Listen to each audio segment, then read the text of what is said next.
Sometimes the hardest lesson a teacher learns doesn't come from textbooks, it comes from a child's broken heart. When Dr. Eli Ramsey moved to a quiet mountain town to teach elementary school, he thought he was escaping his own painful past. But on a grey October afternoon, two 6-year-old twins stayed after class. With tears in their eyes, they made a plea that would change everything. "If you're so smart, make our mom better." Their mother is lost to addiction. Their home is falling apart. These children are watching their world crumble, just like Eli did as a boy. He knows he can't fix their mother with science or theories, but maybe he can give them what no one gave him: someone who doesn't give up. The question is, can a man who spent his life running from his own broken childhood really save a family that's already shattered? Before we jump back in, tell us where you're tuning in from, and if this story touches you, make sure you're subscribed, because tomorrow I've saved something extra special for you. The mountains surrounding Pine Ridge held secrets in their shadows, and Dr. Eli Ramsey had come here to bury his own among them. 3 years ago, he'd walked away from a prestigious neuroscience lab at Johns Hopkins, trading microscopes and grant proposals for chalk dust and picture books. The transition from studying synapses to teaching syllables hadn't been easy, but it had been necessary. His apartment above Murphy's hardware store was sparsely few books, a coffee maker that worked most mornings, and a desk where he graded papers by lamplight. The only photograph sat face down in the top drawer, hidden beneath lesson plans and red pens. Some ghosts were better left undisturbed. Pine Ridge Elementary sat at the end of Maple Street, like a faded postcard from simpler times. Built in 1952, the brick building housed just 8 classrooms and 200 students whose families had roots deeper than the ancient pines that gave the town its name. Principal Margaret Chen had hired Eli sight unseen, desperate for a qualified teacher willing to work for small-town wages. "Most folks here have never met a real doctor," she'd told him during his phone interview. "You'll be quite the curiosity." That curiosity had faded into acceptance over 3 years of parent-teacher conferences and school plays. The parents of Pine Ridge trusted him with their children's futures, never knowing he'd once mapped the neural pathways of memory formation, never suspecting the irony that a man who understood how memories were made spent his days trying to forget his own. Room 14 smelled of apple juice and construction paper. 22 first graders filled the tiny desks, their legs swinging freely above linoleum floors worn smooth by decades of small feet. Eli had arranged the room carefully reading corner with soft cushions, science station with magnifying glasses and shells, art supplies organized in clear containers where small hands could reach them. The morning routine never varied. Circle time at 8:30, where they shared weekend adventures and lost teeth. Reading groups after snack, math centers before lunch. The predictability soothed him as much as it did the children. Structure was safety, routine was refuge. Among his students, Wren and Jonah Blackwood sat like matched bookends in the back row. At 6 years old, they possessed an otherworldly stillness that set them apart from their chattering classmates. Wren, with her dark hair perpetually braided too tightly, clutched a worn stuffed rabbit during story time. Jonah, slight and pale, chewed his pencil erasers down to metal nubs and rarely spoke above a whisper. The twins had been in his class since September, and Eli had learned to read their subtle communications the way Wren would touch her brother's hand when thunder rumbled outside. How Jonah would slide his sister his apple slices when she forgot her lunch again. They were raising each other, these little ones, in ways that made Eli's chest tighten with recognition. Their mother, Mara Blackwood, was a ghost at school events. While other parents crowded into the small gymnasium for the Christmas program or lingered after conferences to discuss reading levels, Mara remained absent. The few times Eli had glimpsed her dropping the twins off late, picking them up with hands that shook slightly, she'd reminded him of a bird with a broken wing, beautiful but unable to fly. "She used to paint," whispered Mrs. Henderson, the kindergarten teacher, during lunch duty one day. "Had a little studio downtown before the twins were born." made the most beautiful landscapes. You could almost feel the mountain air in them. Such a shame what happened after their father left. The stories came in fragments, as small-town stories often did. Mara Blackwood had been the artistic soul of Pine Ridge, painting murals on the sides of buildings and teaching art classes at the community center. When her husband abandoned the family 2 years ago, taking the car and half their savings, something inside her had broken beyond repair. The bottle became her comfort, and the twins learned to fend for themselves. Eli recognized the signs because he'd lived them, the way Wren hoarded snacks in her backpack, saving them for later when food might not come. How Jonah startled at sudden noises, his small body tensing like a spring wound too tight. The careful way they moved through the world, hyper-aware of adult moods and voices, ready to disappear at the first sign of trouble. In his desk drawer, beside lesson plans and emergency contact forms, Eli kept a small notebook where he documented concerns. October 3rd. Wren fell asleep during math centers. October 8th. Jonah wore the same shirt 4 days in a row. October 15th. Both children late again. Wren's braid coming undone. Both wearing shoes too small for their feet. The notebook was evidence of failing, but evidence he couldn't act upon without proof. Suspicion wasn't enough to save children. He'd learned that lesson long ago in another life, with another mother, in another town that had failed to protect the vulnerable. During recess, while other children played tag or swung from monkey bars, the twins would sit together under the old oak tree at the playground's edge. Wren would whisper stories to her brother, elaborate tales of flying horses and magical kingdoms where children lived in castles and never went hungry. Jonah would nod solemnly, adding details about brave knights and wise queens who kept everyone safe. Eli often found excuses to pass by their tree, pretending to supervise while actually listening to their innocent fantasies. Their stories revealed their deepest wishes, safety, abundance, adults who could be trusted. The dreams of children who understood too much about the world's capacity for cruelty. One afternoon in late October, he'd noticed Wren drawing during free time. Her crayon moved carefully across the paper, creating a house with a red door and yellow windows.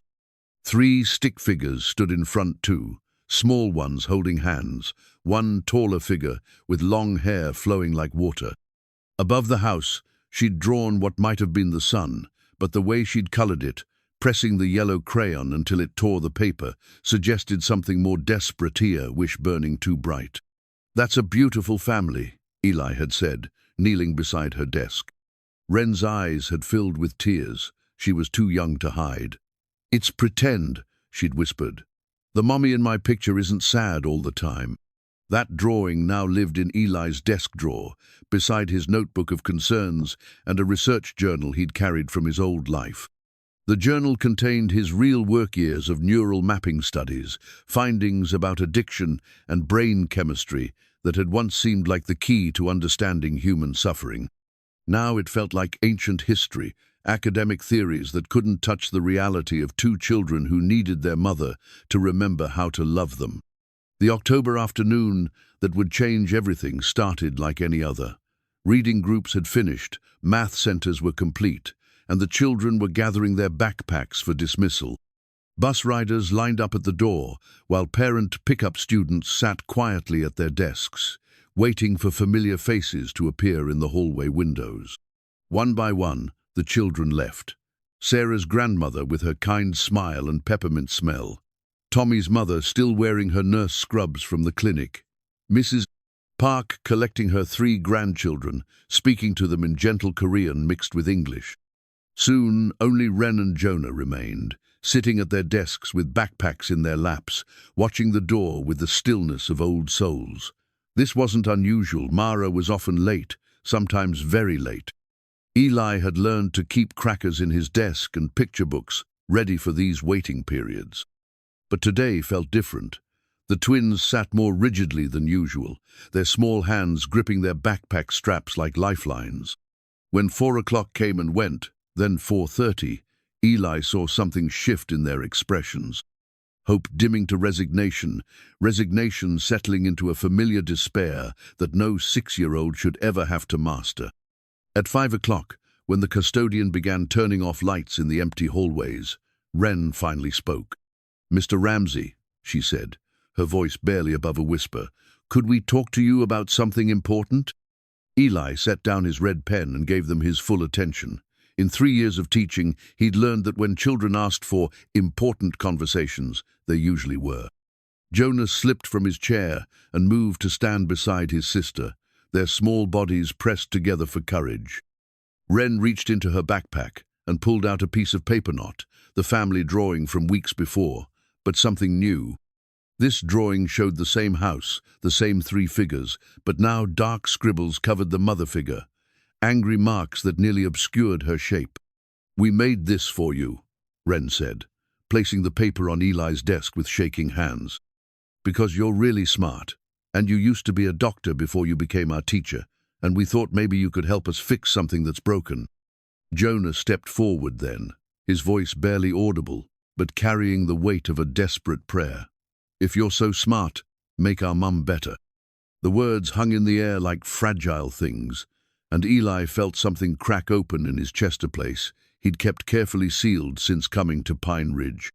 These children were asking him to do what no doctor, no scientist, no amount of knowledge had ever been able to accomplish.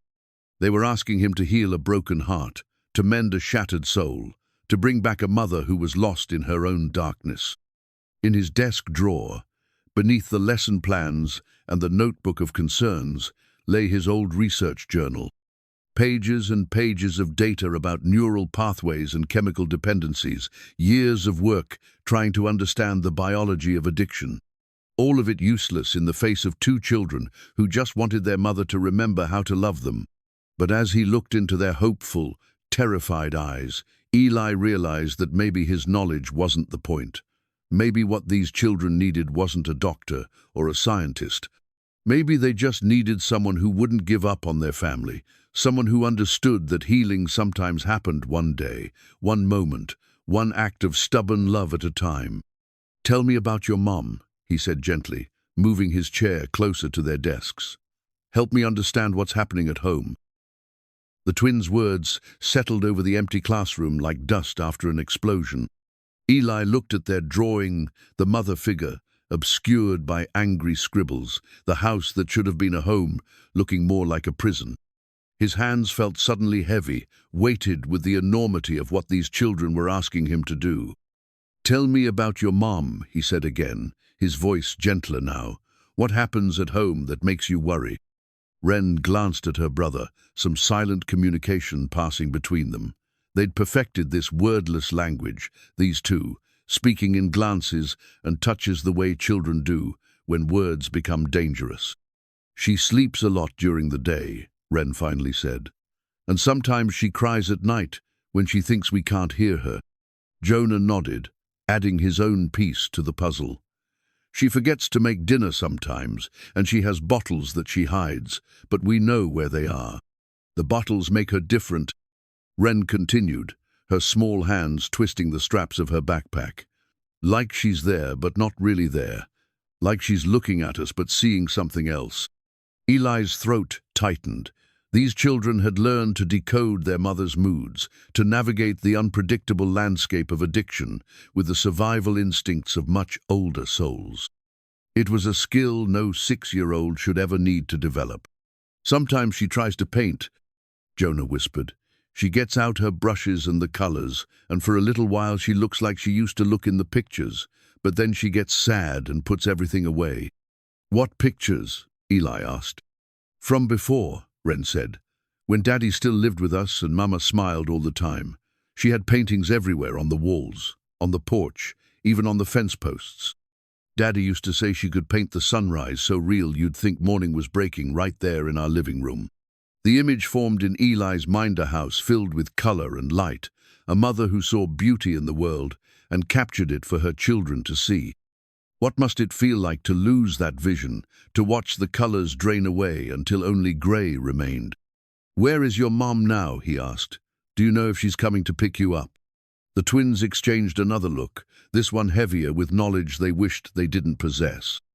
"She's probably sleeping," Wren said. "She sleeps a lot after she drinks from the bottles. We know how to walk home by ourselves."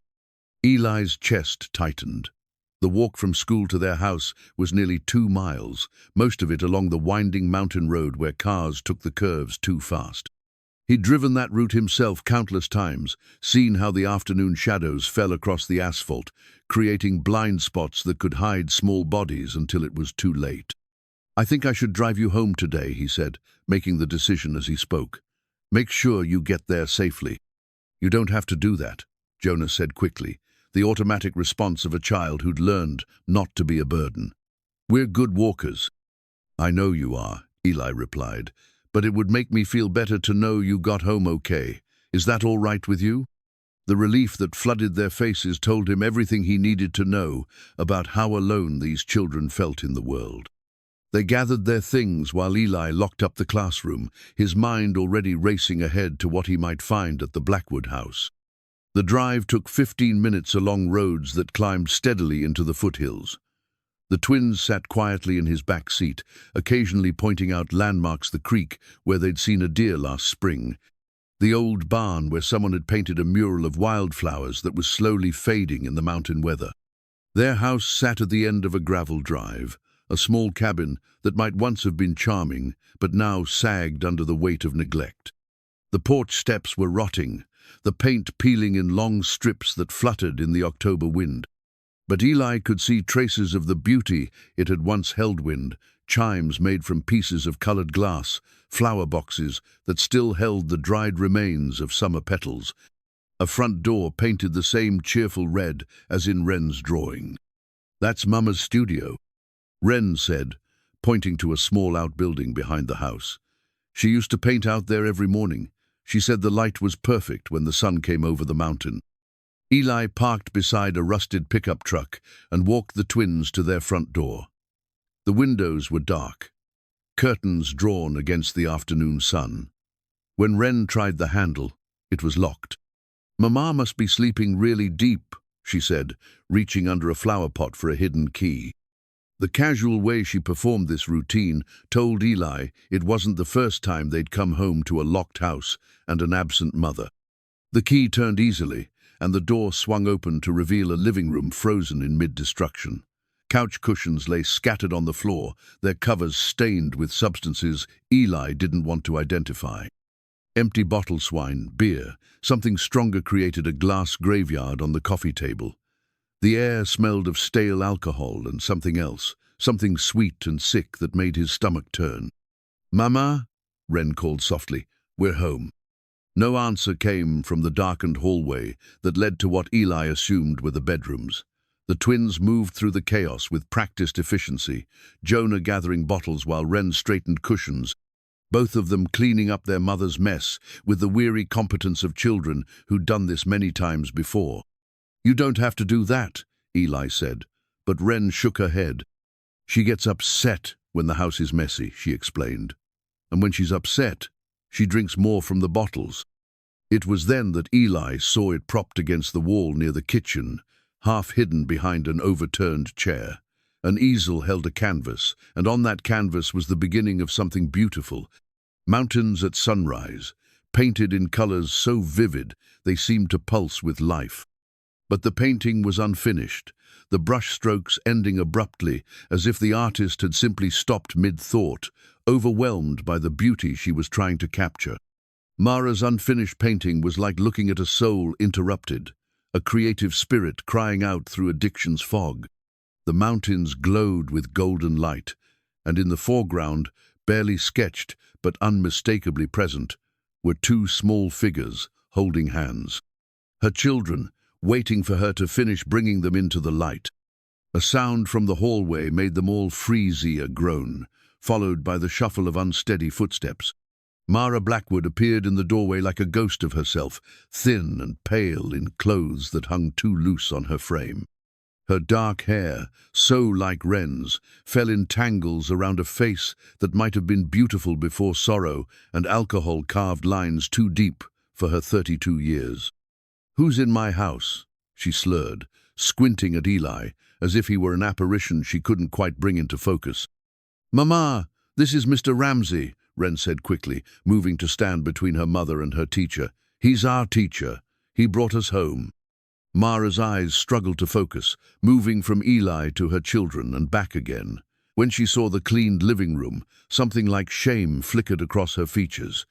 "I was just resting," she said, her words thick and careful. "Had a headache. I was going to come get you." "It's okay, Mama," Jonas said, his small voice carrying the weight of forgiveness no child should have to offer. "Mr. Ramsey didn't mind driving us." Eli watched this interaction with growing horror and heartbreak. These children were parenting their parent, offering comfort and understanding to someone who should have been caring for them. The role reversal was complete and devastating. "Mrs. Blackwood," he said gently, "I'm Eli Ramsey, the twins' teacher. They're wonderful children. They were worried about you today." Mara's gaze sharpened slightly, some maternal instinct cutting through the haze. "Worried? Why were they worried?" "You were supposed to pick us up," Wren said quietly. "We waited until 5 o'clock. The shame that crossed Mara's face was raw and painful to witness. She looked at her children as if seeing them clearly for the first time in months, and Eli watched her remember, for just a moment, who she used to be. "I'm sorry," she whispered, and the words seemed to tear something inside her chest. "I'm so sorry, babies. Mama's been having a hard time lately." She swayed slightly, catching herself on the doorframe. Eli stepped forward instinctively, but Wren was already there, steadying her mother with small hands that had learned to be strong. "It's okay, Mama," Wren said. "Mr. Ramsey's really smart. Maybe he can help us figure out how to make things better." Mara's eyes met Eli's then, and in them he saw everything: the love she still felt for her children, the shame that was eating her alive, the desperate hope that maybe, somehow, someone could throw her a lifeline before she drowned completely. "I don't think anyone can help me," she said, but her voice held a question mark, a tiny opening in the wall she'd built around her pain. Eli looked at the unfinished painting, at the two children who'd asked him to fix their broken world, at a mother who was disappearing one bottle at a time. He thought of his research, his understanding of addiction as a disease rather than a moral failing. He thought of his own mother and the help that had come too late. "Maybe we could try," he said.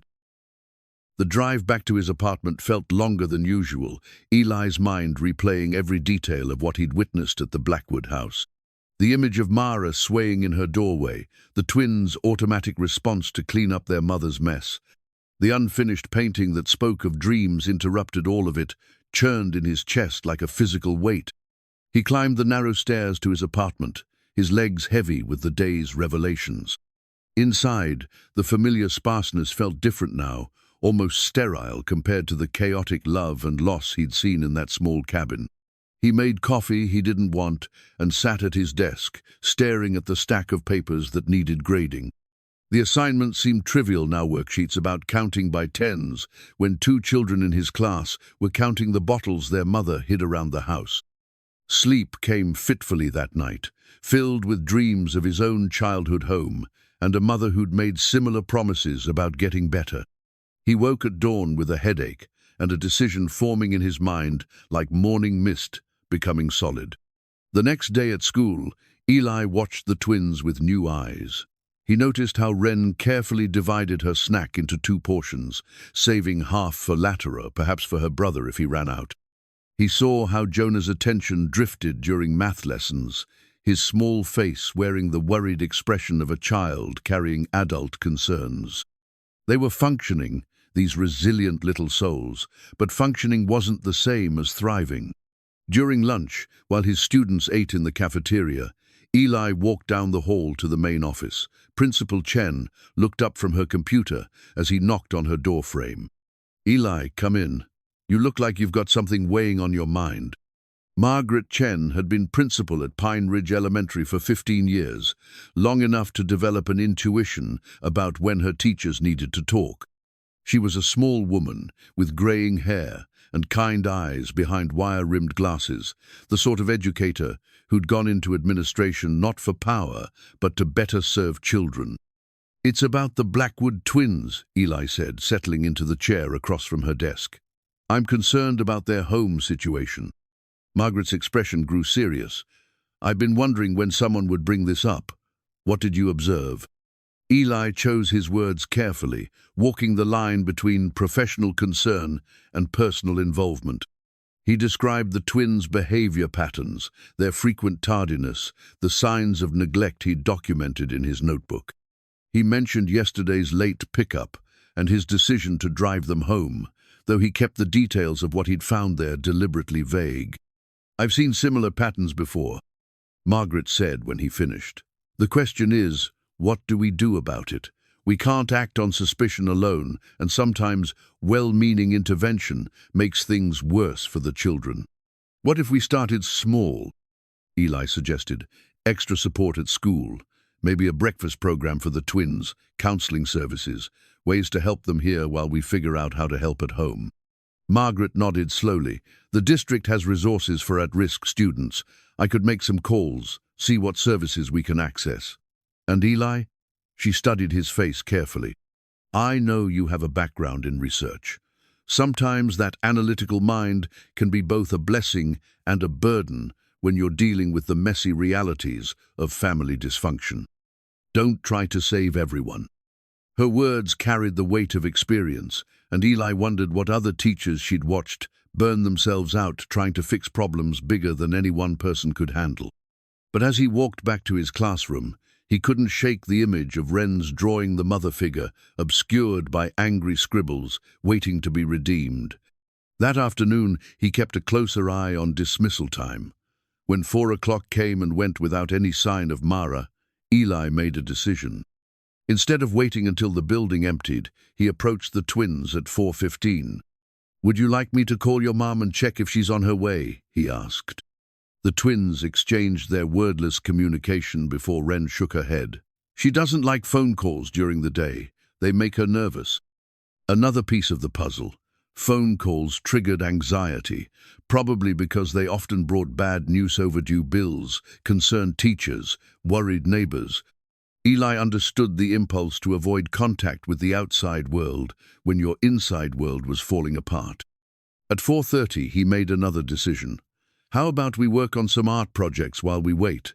I have supplies here, and I noticed you both like to draw." He set up paper and crayons at the small table in his reading corner, and the twins settled in with the quiet focus of children accustomed to entertaining themselves. Wren began drawing another house, this one with a garden full of flowers. Jonah created what looked like a map, with winding paths leading from a school building to a cabin in the mountains. "That's the way home," he explained when Eli asked about his drawing.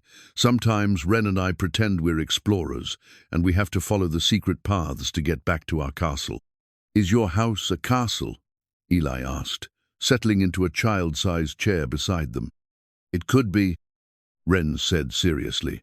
"If someone fixed the steps and painted the walls and made the windows bright again. Mama says it used to be beautiful, before Daddy left and everything got sad." Her matter-of-fact tone broke Eli's heart.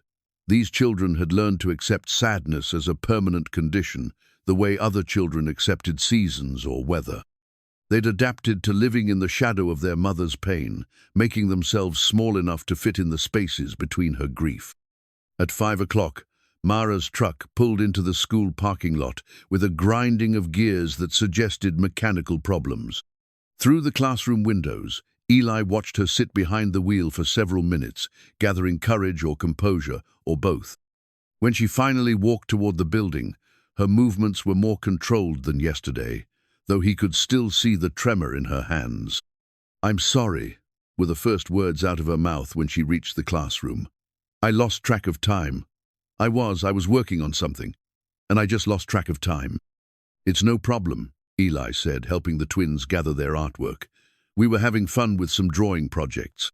Mara's eyes fixed on her children's pictures, and something shifted in her expression. "You drew our house," she said to Wren, and there was wonder in her voice, as if she'd forgotten it was possible to see beauty in their home. "I made it pretty," Wren explained. Like it could be if we had magic paintbrushes. And I made a map of all the ways to get home. Jonah added, showing his mother the winding paths he'd created. See, there are lots of different roads, but they all lead to the same place. Mara knelt down to study their artwork more closely, and Eli saw tears gathering in her eyes. "These are beautiful," she whispered. "You both have your mama's artistic eye." It was the first time Eli had heard her speak of herself as their mother rather than as a burden they had to carry. The small shift in language felt significant, a crack in the wall of shame she'd built around herself. "They're very talented," Eli agreed. "Ren has a wonderful sense of color, and Jonah sees patterns and connections that surprise me." Mara looked up at him then, and he saw gratitude mixed with something else, curiosity, perhaps, or hope. "You really think so?" "I know so," Eli said firmly. "They're remarkable children. They get that from somewhere." The compliment landed like a small gift, and Mara straightened slightly, as if remembering she was more than just her worst moments. "Thank you," she said quietly, "for being patient with them, for being patient with us." As they gathered their things to leave, Mara paused at the door. "Mr. Ramsey, if they ever need anything at school, anything at all, will you let me know? I want to do better. I want to be better for them." "Of course," Eli said. "And Mrs. Blackwood, if you ever want to talk about resources or support services in the community, I'm here to listen." She nodded, not quite ready to take that step, but not closing the door either. As Eli watched them walk to their truck, he noticed something he'd missed before: a small canvas bag slung over Mara's shoulder, the kind artists used to carry supplies. Maybe she really had been working on something when she lost track of time. Maybe the creative spark wasn't completely extinguished after all. Back in his empty classroom, Eli sat down with his notebook and added a new entry. October 20, 3rd, Mara picking up twins. Mentioned working on something, possibly art. Children drew pictures of home with hope rather than despair. Small progress, but progress nonetheless. Then he pulled out his old research journal and flipped to a section he'd marked months ago: studies on art therapy and addiction recovery. Perhaps there was more than one way to approach healing. Perhaps the scientist in him could work alongside the teacher, the caregiver, the man who understood what it meant to wish someone had refused to give up on his own broken family.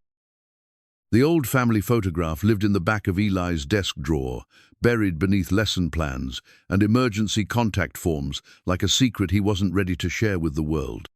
3 figures stood in front of a modest house, not unlike the Blackwood Cabina, younger version of himself, gap-toothed and grinning, flanked by parents who seemed solid and happy in the frozen moment of black and white film. The photo lied, of course. Pictures always did. They captured surfaces, not the undercurrents that pulled families apart. His father's smile masked the frustration of a man watching his wife disappear into her own private darkness. His mother's embrace, so warm and protective in the image, had become increasingly rare in the months after the photo was taken. Eli hadn't looked at the picture in over a year, but finding it now felt like unearthing a time capsule. He was 7 in the foot older than the twins, but not by much. Old enough to remember the before times, when his mother had been fully present, painting watercolor flowers on his bedroom walls and reading him stories in funny voices that made him giggle until his sides hurt. The similarities between his childhood and the twins' situation were impossible to ignore. The slow slide from normalcy to chaos, the gradual understanding that other families didn't live with the constant uncertainty of whether mom would be herself or someone else entirely. The learned behavior of hypervigilance, always scanning for signs of danger, always ready to become smaller, quieter, less of a burden. But there was one crucial difference. Eli had been alone in his struggle. The twins had each other, and now perhaps they had him. Over the following weeks, he began implementing small changes in his classroom routine. He started each day by checking in with individual students during their morning journal time, using those few minutes to gauge how the twins were doing. He kept a supply of granola bars in his desk, offering them casually during snack time when he noticed the twins' lunchboxes were emptier than usual. Most importantly, he began building a relationship with Mara that went beyond the typical parent-teacher interactions. When she arrived for pickup, he made a point of sharing something positive about the twins' dire, clever answer in math class, a kind gesture toward a classmate, a particularly creative drawing. He watched how she absorbed these small victories, how they seemed to remind her that she was raising good children despite her struggles. Wren helped Jamie tie his shoes today, he told her one afternoon in early November. She's becoming quite the little teacher herself. Mara's face lit up with genuine pride. She's always been nurturing. Even as a tiny baby, she seemed to understand when people needed comfort. Her expression grew wistful. She used to bring me dandelions from the yard, called them sunshine flowers, said they were medicine for sad hearts. It was the most personal thing Mara had shared about her children, and Eli treasured the glimpse into their family's better days. He began to see strategies forming ways to remind Mara of her strength as a mother, to help her reconnect with the woman she'd been before addiction rewrote her story. The breakthrough came on a Thursday afternoon when the twins were working on a science project about animal habitats. Jonah had grown frustrated trying to draw a beaver dam, crumpling up several attempts before pushing the paper away with tears in his eyes. "I can't make it look right," he said, his small voice thick with defeat. "It's supposed to look like the picture in the book, but mine just looks stupid." Eli knelt beside the boy's desk, studying the crumpled drawings. They showed real artistic instinct, careful attention to detail, an understanding of how shapes fit together to create something larger. The problem wasn't ability, it was confidence. "Your mum is an artist," Eli said quietly. "Did you know that talent often runs in families?" Jonah looked up with surprise. "Mama doesn't paint anymore." "But she used to, and she was very good at it. I bet she could give you some tips about drawing if you asked her." The seed of an idea was planted. That afternoon, when Mara came for pickup, Eli mentioned Jonah's artistic struggle and suggested she might help him with the project at home. "I don't know," Mara said, uncertainty creeping into her voice. "I haven't painted in so long. I'm not sure I remember how." "It's like riding a bicycle," Eli said gently. "The skill doesn't disappear, even when we stop using it for a while." The next morning, Jonah arrived at school with a completed beaver dam, drawing that was remarkable in its detail and creativity. But more than that, he arrived with stories. "Mama helped me," he told Eli excitedly during morning circle time. "She showed me how to make the sticks look round instead of flat, and how to add shadows so they look real. And guess what? She started painting again while we worked. Just a little painting of a bird, but it was so pretty." The news hit Eli like a small miracle. Mara had picked up a brush again. She'd remembered, for one evening at least, who she used to be. Word traveled fast in a town the size of Pine Ridge. By the end of the week, other parents were talking about Mara Blackwood's return to art. Mrs. Henderson from the grocery store mentioned seeing her buying art supplies for the first time in 2 years. Tom Martinez, who owned the hardware store, said she'd asked about easels and canvases, her eyes brighter than he'd seen them since before her husband left. The attention was a double-edged sword. Small towns had long memories, and not all of them were forgiving. Some residents whispered about second chances and redemption. Others muttered about leopards and spots, convinced that people like Mara didn't really change. Eli found himself becoming protective in ways that surprised him. When he overheard gossip in Murphy's hardware store speculation about Mara's sobriety and fitness as a mother, he found himself intervening with carefully chosen words about the twins' progress in school and their obvious love for their mother. "Those children are lucky to have such a devoted teacher," Mrs. Murphy said after one such conversation. "Not everyone would go to such lengths for their students." But Eli was beginning to understand that his motivations weren't entirely altruistic. Helping the Blackwood family was also helping himself, allowing him to face the ghosts he'd been running from for 3 years. Every small victory in their healing journey felt like a victory over his own past, a chance to rewrite the ending of a story that had haunted him since childhood. The evening he decided to visit their home again, He told himself it was purely professional, a follow-up to check on Jonah's continued progress with his art projects. But as he drove the winding mountain road with a bag of art supplies in his passenger seat, he knew he was crossing a line from teacher to something more complicated. The Blackwood house looked different in the golden light of late afternoon. Someone had swept the porch and replaced the broken step with a piece of plywood that, while not pretty, was functional. Wind chimes made from pieces of colored glass caught the breeze, their gentle music a stark contrast to the silence that had greeted him weeks before. Mara answered the door, wearing clothes that fit properly and hair that had been brushed. Her eyes were clearer than he'd seen them, though dark circles underneath spoke of the ongoing battle she was fighting. "Mr. Ramsey," she said, surprise evident in her voice. "Is everything all right? Did something happen at school?" "Everything's fine," he assured her quickly. "I brought some additional art supplies for Jonah's project, and I was hoping to see how his drawing skills are developing." It was a thin excuse, and they both knew it. But Mara stepped aside to let him enter, and he found himself in a living room that had been transformed. The bottles were gone, the furniture arranged properly, and on an easel near the window sat a small canvas depicting a mountain meadow filled with wild flowers. The painting was exquisite, not just technically proficient, but emotionally resonant. It captured the way morning light fell across the peaks behind Pine Ridge, the particular shade of purple that lupines turned in the mountain air. It was the work of someone who saw beauty in the world and had the skill to translate that vision into something others could share. "Mama's been painting every day," Wren announced proudly, running to hug Eli's legs. "She made that one yesterday, and she says she's going to make one of our house next, but pretty like it used to be." "It's beautiful," Eli said, meaning it completely. "You haven't lost your touch at all." Mara's cheeks flushed with pleasure and embarrassment. "It feels strange, picking up a brush again, like I'm meeting an old friend I haven't seen in years." "The best kind of reunion," Eli said, studying the painting more closely. "Have you thought about showing your work again? I know the community center has wall space for local artists." "Oh, I couldn't," Mara said quickly. "I'm not ready for that. I'm not sure I'll ever be ready for that." But Eli could see the longing in her eyes, the part of her that missed being seen as more than just her struggles.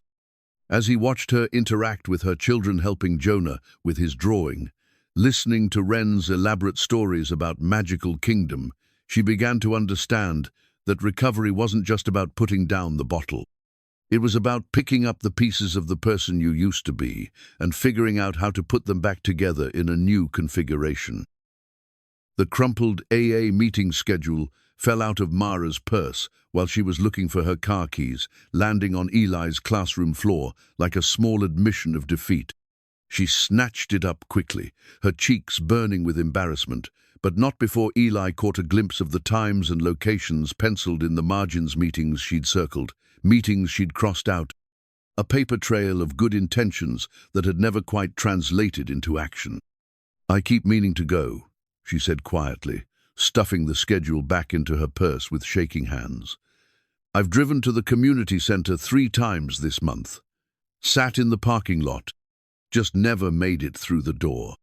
It was mid-November now, 6 weeks since that first afternoon when the twins had asked him to fix their mother. In that time, Eli had watched Mara make remarkable progress days, when she was clear-eyed and present, evenings when she painted with the focused intensity of someone rediscovering their purpose. But he'd also seen the setbacks, the mornings when she arrived late to pick up the twins with the telltale signs of a difficult night written across her face. Recovery, he was learning, wasn't a straight line. It was more like the mountain roads around Pine Ridge, full of curves and switchbacks, moments of clarity followed by steep descents into familiar darkness. "Would it help if you had someone to go with you?" he asked carefully. "Sometimes the first step is the hardest one to take alone." Mara looked at him with surprise, and something that might have been hope.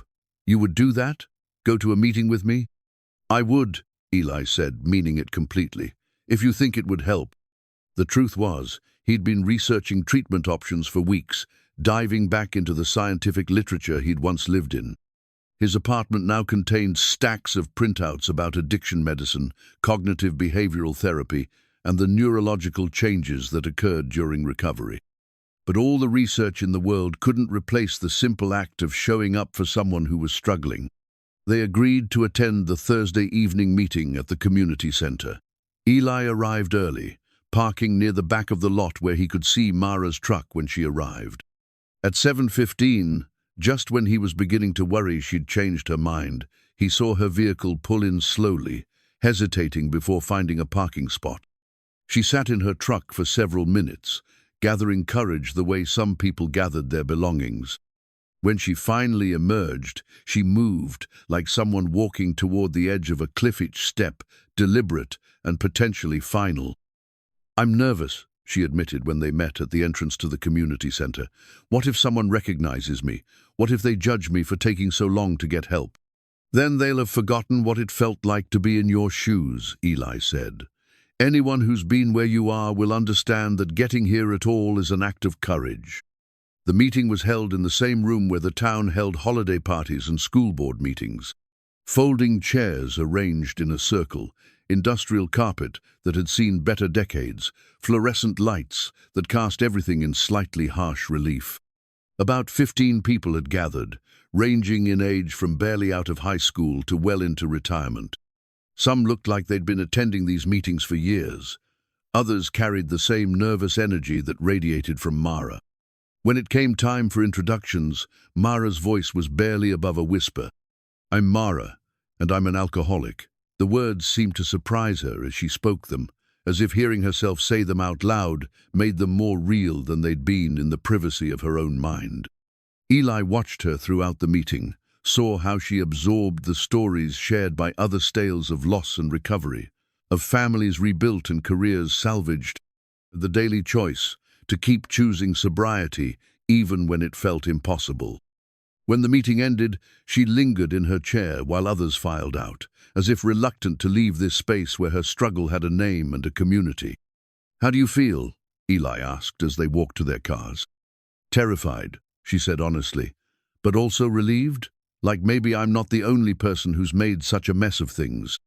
"You're definitely not the only one," Eli assured her. "And Mara, what you did tonight, admitting you need help that took more strength than you know." She began attending meetings regularly after that, and Eli could see the change in her interactions with the twins. She was more present during their after-school conversations, more engaged when they showed her their schoolwork, quicker to laugh at their silly jokes and stories. But recovery brought its own challenges. As Mara's mind cleared from the fog of constant drinking, she began to truly see what her addiction had cost her children. The guilt was overwhelming nights when she'd passed out while they made their own dinner, mornings when they'd gotten themselves ready for school because she couldn't get out of bed.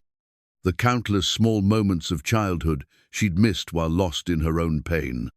"I keep thinking about all the things I didn't do," she told Eli one evening after a particularly emotional AA meeting. "Ren lost her first tooth 3 months ago, and I don't even remember it happening. What kind of mother doesn't remember her child losing her first tooth?" "The kind of mother who was sick," Eli said gently. "The kind of mother who's getting better now, who's here for all the teeth that come after." But the guilt was a dangerous companion, threatening to pull her back toward the very substances she was working so hard to avoid.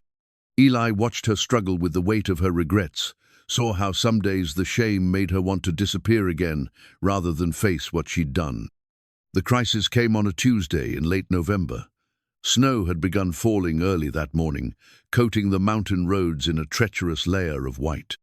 Eli was grading papers when his phone rang the school's main number displaying on the screen. "Eli, it's Margaret. I just got a call from social services. Someone reported concerns about the Blackwood children, possible neglect, inadequate supervision. They want to conduct an interview tomorrow." Eli's blood went cold. "Who reported it?" "They wouldn't say, but it doesn't matter now. What matters is that Mrs. Hendricks from Child Protective Services will be here at 10 a.m. to speak with the twins, and she'll want to visit their home afterward." After hanging up, Eli sat staring at the phone, his mind racing. Someone in Pine Ridge had decided that Mara's efforts weren't enough. that her children would be better off somewhere else. The thought of Ren and Jonah being separated from their mother, especially now, when she was fighting so hard to get better, made his chest tight with panic. He drove to the Blackwood house that evening, finding Mara in her studio working on a new painting. This one was different from her previous landscapes, darker, more abstract, with swirling colors that suggested storms and turbulence. She was painting her emotional state, he realized, working through her fears and frustrations on canvas. "We need to talk," he said, and something in his voice made her set down her brush immediately. When he explained about the social services visit, Mara's face went white. She sank into a chair, her hands trembling as the magnitude of the situation hit her. "They're going to take them away," she whispered. "They're going to look at this house, at me, and they're going to decide I'm not fit to be their mother."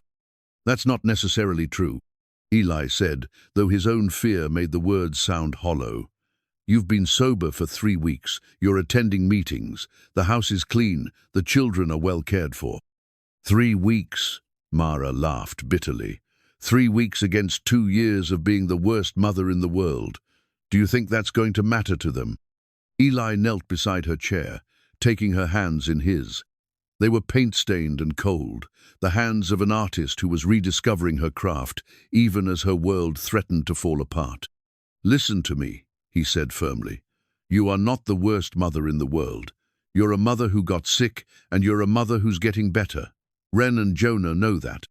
I know that. Tomorrow, we're going to show Mrs. Hendricks that too." "How?" Mara asked, tears streaming down her face.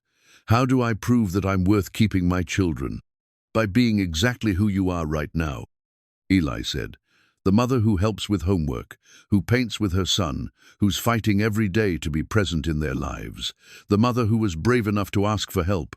That night, Eli stayed at the Blackwood house, helping Mara prepare for the visit.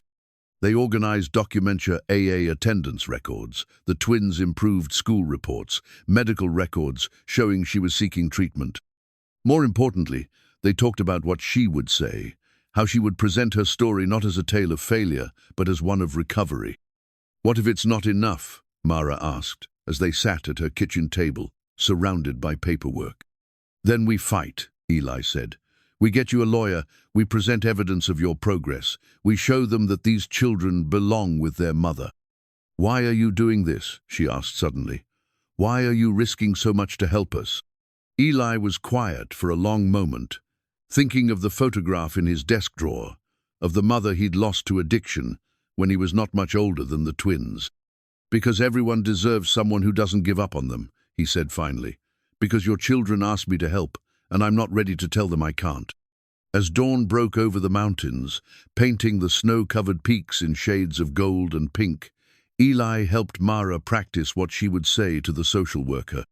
But more than that, he helped her remember who she was, beyond her mistakes, a mother who loved her children enough to fight for them, an artist who was learning to see beauty in the world again, a woman who had stumbled but was finding her footing once more. The real test would come in a few hours, when a stranger would arrive to judge whether their small, imperfect, healing family was worth preserving. The death certificate was yellow with age, creased from years of being folded and unfolded, carried from apartment to apartment like a talisman of grief. Eli's mother's name, Sarah Elizabeth Ramsey, was printed in neat typewriter font, followed by the clinical details of her final day. Cause of death, acute alcohol poisoning. Age, 34. Survived by one son, age 10. Eli hadn't looked at the document in over a year, but Mrs. Hendricks's questions that morning had dredged up memories he'd spent 3 years trying to bury. The social worker had been thorough but not unkind, interviewing the twins separately about their home life, asking careful questions about meals and bedtimes and whether they ever felt scared or unsafe. "Mr. Ramsey," she'd said after speaking with the children, "the twins speak very highly of you. They seem to see you as a protective figure in their lives. Can you tell me about your relationship with this family?" He'd chosen his words carefully, describing his role as their teacher, his concern for their well-being, his observations of Mara's efforts to get clean. But Mrs. Hendricks was experienced at reading between the lines. This level of involvement is unusual for a teacher, she'd noted. What motivates you to go to such lengths for these children? That's when the memories had started flooding back his own childhood spent walking on eggshells, never knowing which version of his mother would greet him when he came home from school. The way she'd promised to get better, swear she'd stop drinking, hold his face in her hands, and pledge to be the mother he deserved. And then, the inevitable relapse, the cycle repeating until it ended, in a hospital room where machines beeped steadily, and his mother never woke up. Now, sitting in his apartment after the longest day of his life, Eli held the death certificate and wondered if he was trying to save the Blackwood family, or if he was trying to save the 10-year-old boy who'd lost his mother to a disease no one understood well enough to cure. The visit to the Blackwood house had gone better than expected. Mrs. Hendricks had found a clean, organized home where 2 children were clearly loved and cared for. She'd seen Mara's artwork, evidence of a creative spirit emerging from darkness. She'd observed the family's interaction during lunch-wren, chattering about her day at school, Jonah showing his mother a drawing he'd made, Mara listening with the focused attention of someone making up for lost time. Mrs. Blackwood appears to be making genuine efforts toward recovery. Mrs. Hendricks had said as she prepared to leave, "However, I will need to file a report and there will be follow-up visits. The children's safety remains our primary concern." It wasn't the worst outcome, but it wasn't over either. The family would remain under scrutiny, their progress monitored by strangers who would judge their fitness by standards that didn't account for the messy reality of healing. That evening, Eli had returned to the Blackwood house to find Mara in her studio, furiously painting what looked like a storm over the mountains. Her brush moved in angry strokes, creating dark clouds that seemed to boil with unspoken rage. "I can't do this," she'd said without looking up from her canvas. "I can't live knowing that someone is always watching, waiting for me to mess up. Maybe they're right. Maybe the twins would be better off with a family that doesn't come with so much baggage." "That's the addiction talking," Eli had said. "That voice that tells you you're not worth fighting for. You know it's lying." But Mara had shaken her head, tears mixing with paint on her palette. "What if it's not lying? What if I'm fooling myself thinking I can be the mother they deserve?" "Then you're fooling me too," Eli had replied. "And you're fooling your children, who love you exactly as you are." He'd stayed until the twins were asleep, talking Mara through her fears, reminding her of how far she'd come. But driving home, he'd felt the weight of his own doubts settling over him like the November darkness. Was he helping this family heal, or was he projecting his own unresolved grief onto their situation? The phone call came at 11 p.m., jarring him from restless sleep. Mara's voice was thick with tears, and something else, the slurred words that meant she'd been drinking. "I'm sorry," she sobbed into the phone.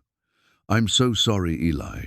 I tried. I really tried, but it hurt so much, and I just wanted it to stop hurting for a little while." Eli's heart sank. After 3 weeks of sobriety, after the progress she'd made, after everything they'd worked toward, she'd relapsed. The stress of the social services visit, the fear of losing her children, the overwhelming guilt of her past mistakes had finally broken through her defenses. "Where are the twins?" he asked, already reaching for his keys. "Asleep," she said. "They don't know. I waited until they were asleep. I'm not completely terrible." "You're not terrible at all," Eli said, heading for his car. "You're sick and you had a setback. I'm coming over." "No," Mara said quickly. "You can't. If someone sees you there, if Mrs. Hendricks finds out, it'll make everything worse. They'll definitely take the twins away." She was right, and they both knew it. His presence at her house during a relapse would only confirm suspicions that the family was dysfunctional, that the children were at risk. But the thought of leaving her alone with her demons, with access to whatever alcohol she'd found, made his stomach turn. "Promise me you'll stop drinking tonight," he said. "Promise me you'll call your sponsor." "I don't know if I can stop," she whispered. "I don't know if I'm strong enough." "You are," Eli said firmly. "You've proven that already. This is just one night, Mara, one setback in a longer journey. It doesn't erase everything you've accomplished." After hanging up, Eli sat in his car in the parking lot behind Murphy's Hardware, staring at his phone and debating whether to call Margaret Chen or Mrs. Hendricks or someone else who might know what to do when recovery stumbled. But in the end, he drove home and spent the night pacing his apartment, checking his phone every few minutes for messages that didn't come. The next morning, Ren and Jonah arrived at school on time, clean and fed, and apparently unaware of their mother's struggles the night before. But Eli could see the telltale signs in their behavior, the way they sat closer together than usual, the worried glances they exchanged when they thought no one was looking. Children always knew, even when adults tried to protect them from the truth. When Mara came for pickup that afternoon, she looked like she'd been hit by a truck. Her eyes were red-rimmed and puffy, her hands shaking as she signed the twins out of after-school care.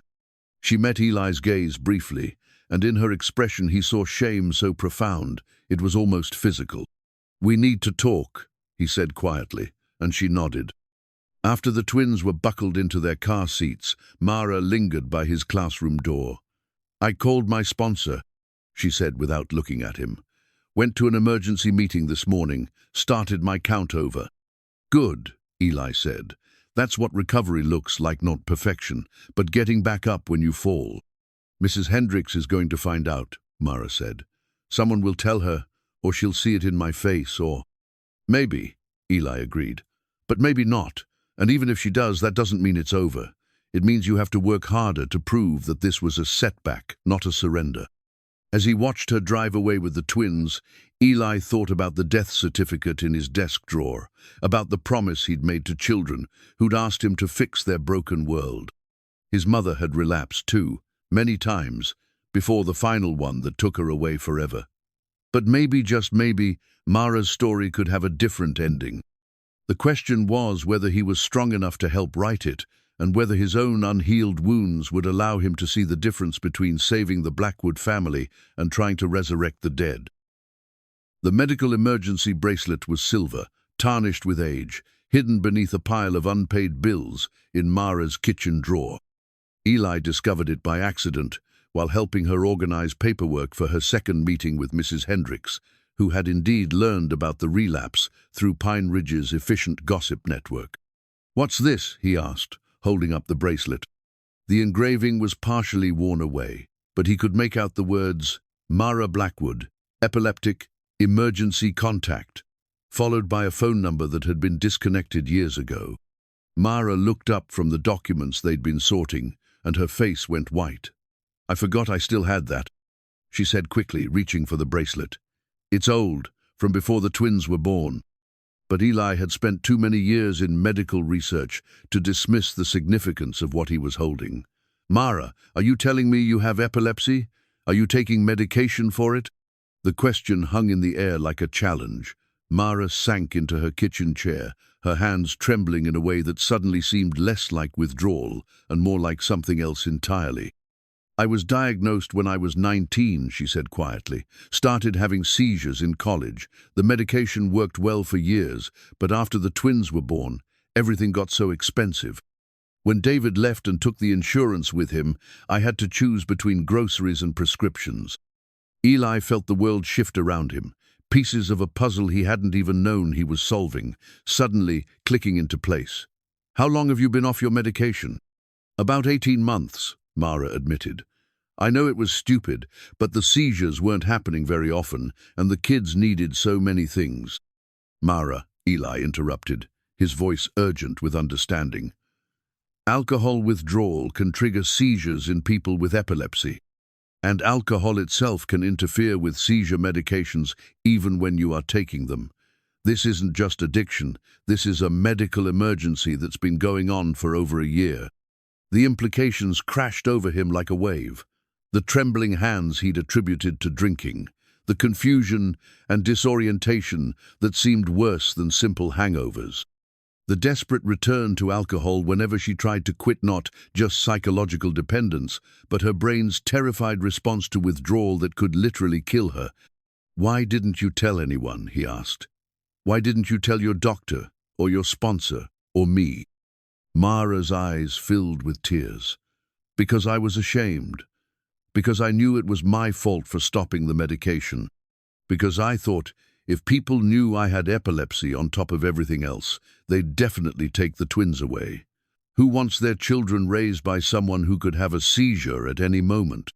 Eli knelt beside her chair, taking her hands in his. Someone who's getting proper medical treatment. That's who. Mara, epilepsy is manageable with the right medication and monitoring. But trying to detox from alcohol without medical supervision when you have a seizure disorder, that's incredibly dangerous. He thought of all the meetings where she'd blamed herself for her inability to stay sober.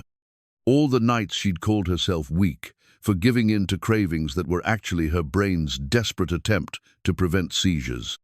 The guilt she'd carried, the shame that had kept her isolated from help, the belief that she was simply a bad person with no willpower. "We need to get you to a doctor," he said, "today. Not next week, not when it's convenient today. I can't afford—" "There are programs," Eli said, his mind already racing through the medical resources he remembered from his research days. Community health centers, sliding fee scales, emergency Medicaid. "We'll figure out the money later. Right now, we need to make sure you're safe." The drive to the county health clinic took 40 minutes on winding mountain roads. Eli had called ahead, explaining the situation to a triage nurse who agreed to work them in despite the packed schedule. Mara sat quietly in the passenger seat, clutching the old medical bracelet like a lifeline. "I'm scared," she said as they pulled into the clinic parking lot. "What if they say it's too late? What if the damage is already done?" "Then we deal with that," Eli said. "But Mara, for the first time since I've known you, we're going to be dealing with facts instead of assumptions. We're going to know what we're fighting." Dr. Patricia Gonzalez was a small woman with gray-streaked hair and the matter-of-fact demeanor of someone who'd spent 20 years treating patients who couldn't afford to see specialists. She listened to Mara's history without judgment, asking precise questions about seizure frequency, alcohol consumption, and the timeline of her symptoms. "Mrs. Blackwood," she said after completing her examination, "you've been in a medically dangerous situation for months. Alcohol withdrawal can be fatal for someone with your seizure history, especially without proper medication management." "So I really am sick?" Mara asked, and there was something like relief in her voice. "It's not just weakness, it's not just me being a terrible person. You have a medical condition that's been inadequately treated," Dr. Gonzalez said firmly. "Addiction is also a medical condition, not a moral failing. What you've been experiencing is your brain's attempt to self-medicate in the absence of proper treatment." She prescribed anti-seizure medication and connected Mara with a social worker who could help navigate insurance options and payment plans. More importantly, she referred them to a treatment program that specialized in dual diagnosis patients dealing with both addiction and underlying medical conditions. "This changes everything about your recovery plan," Dr. Gonzalez explained. "Medical detox under supervision, medication management, counseling that addresses both the addiction and the seizure disorder. It's not going to be easy, but it's going to be medically sound." Driving home, Mara was quiet for a long time, processing the reframing of her entire struggle. Finally, she spoke. "All this time I thought I was just weak," she said. "Every time I couldn't stay sober, every time I gave in to the craving, I told myself I was a failure as a mother, as a person. But my brain was literally trying to keep me alive." "That doesn't mean the addiction isn't real," Eli said carefully. "Both things can be true. You have a medical condition that makes recovery more complicated, and you still need to do the work of staying sober, but now we can do it safely, with proper support." "What about Mrs. Hendricks? What about the investigation?" Eli had been thinking about that during the entire drive. This is actually good news for the case. It shows that you weren't just a parent who chose drinking over her children. You were a parent with an untreated medical condition who was trying to manage an impossible situation. It demonstrates that with proper medical care, your prognosis is completely different. When they arrived at the Blackwood house, the twins were waiting on the porch, having been dropped off by their neighbor, Mrs. Patterson, after school. They ran to their mother, chattering about their day, oblivious to the medical revelation that had reframed their entire family's story. "Did you have a good appointment?" Ren asked, noticing the pharmacy bag in Mara's hand. "Yes, sweetheart," Mara said, kneeling to hug both children. "Mama found out that she's been sick in a way that doctors can help fix. I'm going to take some medicine that will make me feel much better." "Like vitamins?" Jonah asked. "Sort of like vitamins," Mara agreed. "Medicine that helps my brain work the way it's supposed to." That evening, Eli helped Mara organize her new medications and understand the treatment plan Dr. Gonzalez had outlined. They also worked on a letter for Mrs. Hendricks, documenting the medical discoveries and the new treatment approach. "I keep thinking about all the meetings where I talked about powerlessness," Mara said as they worked. "I thought I was powerless over alcohol. But really, I was powerless over an untreated medical condition. Now that we know what we're dealing with now, I have some power back." "Knowledge is power," Eli agreed. "And proper medical treatment is power. And having people who support you, that's power too."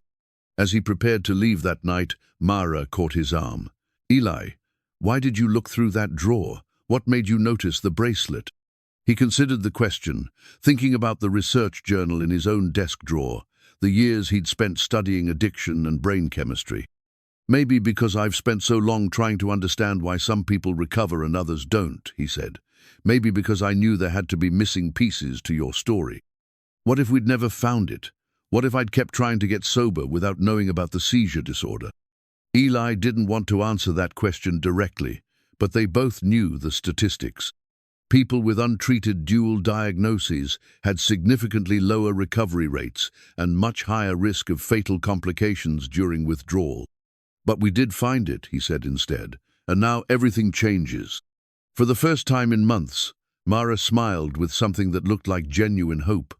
The fight wasn't over, if anything, it was just beginning. But now they were fighting the right battle, with the right weapons, and for the first time, Eli believed they might actually win. The custody papers arrived on a Tuesday morning in early December, delivered by a process server who apologized for the timing as he handed them to Mara at her front door. The legal language was dense and cold, but the message was clear. The state was petitioning for temporary custody of Ren and Jonah Blackwood, citing concerns about parental fitness and child welfare. Eli was grading papers when his phone rang, Mara's number flashing on the screen.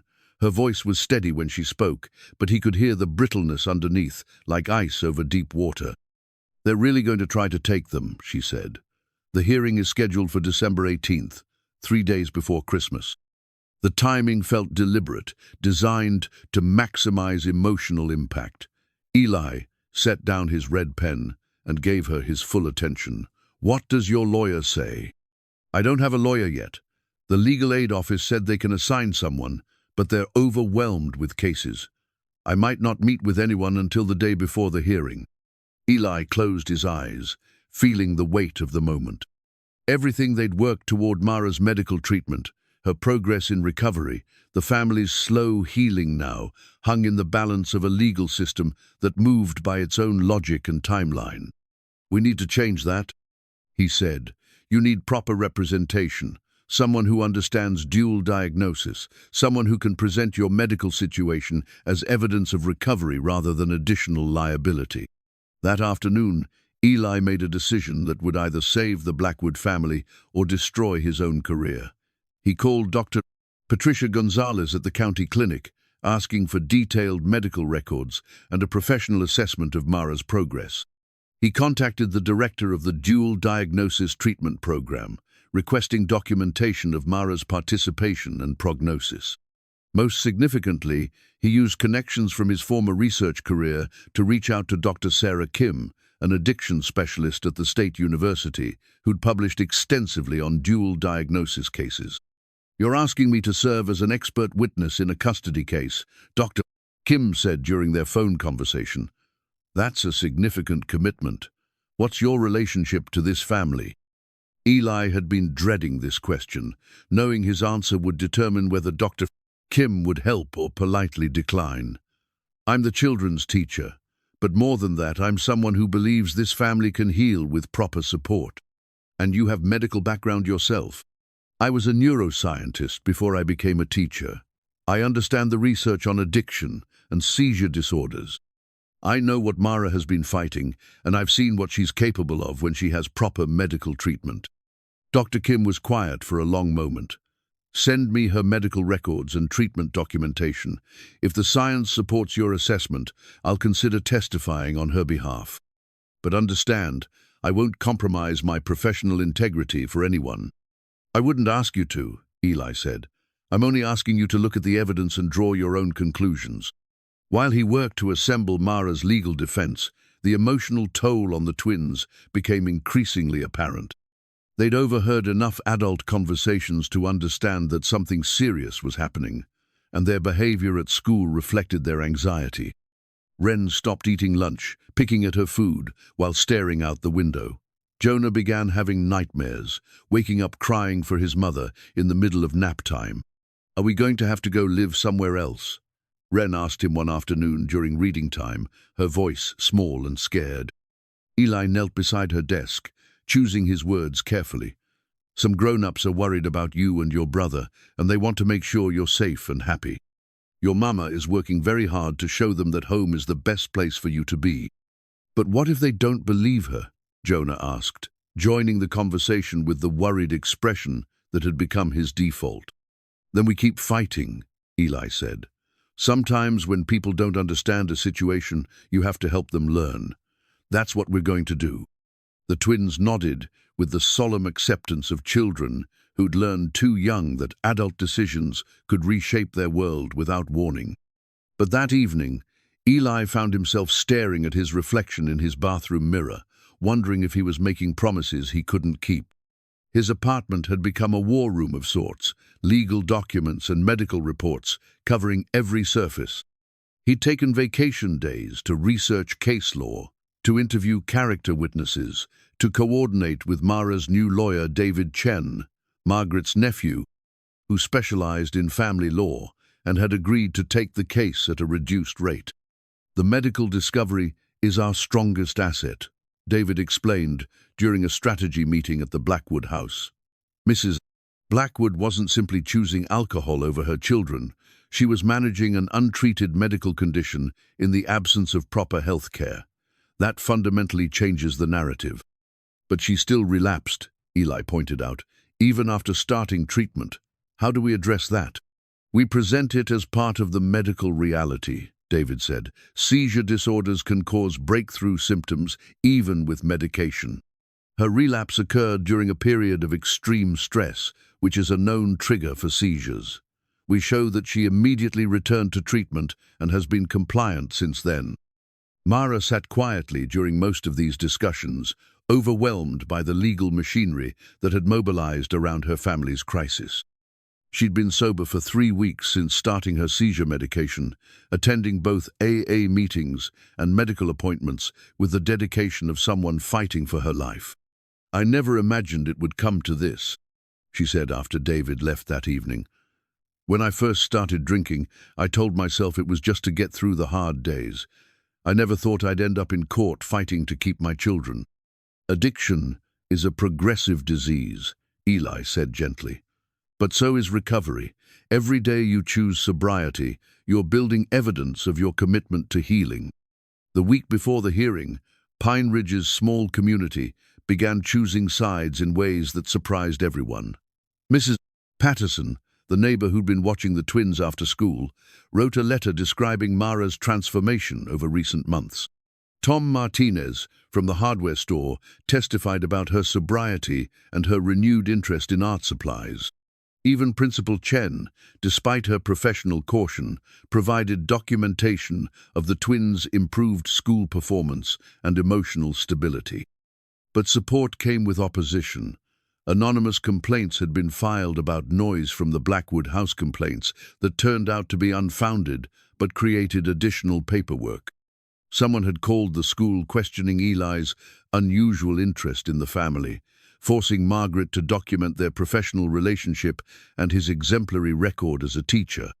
People are scared, Margaret explained when she called to warn him about the complaints. When families fall apart, it reminds everyone how fragile their own situations are. Some folks deal with that fear by finding someone to blame. The night before the hearing, Eli couldn't sleep.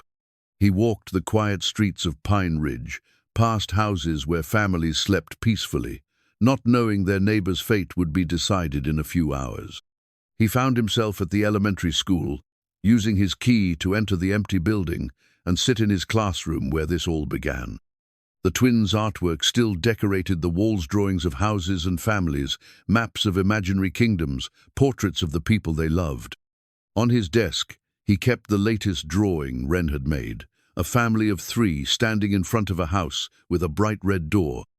But now there was a 4th figure, a man, with kind eyes who stood slightly apart, but was clearly part of the group. "That's you," she'd explained, when she gave it to him. "You're in our family picture now because you helped us stay together." The drawing was evidence of how much he'd invested in this outcome, how much his own healing had become intertwined with theirs.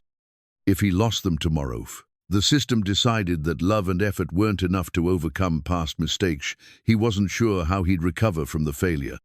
His phone buzzed. A text from Mara. "Can't sleep. Keep thinking about everything that could go wrong tomorrow." He typed back, "Think about everything that could go right.